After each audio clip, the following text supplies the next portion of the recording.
All right, so next question.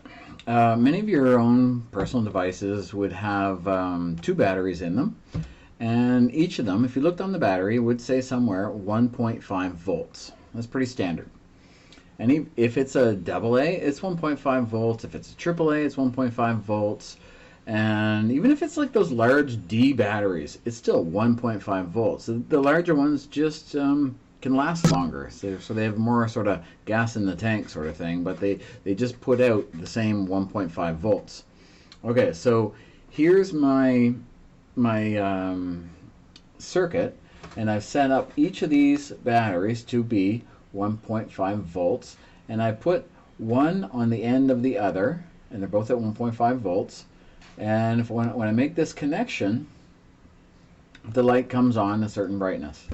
Okay, now how much voltage is now going through this light bulb? That's the next question.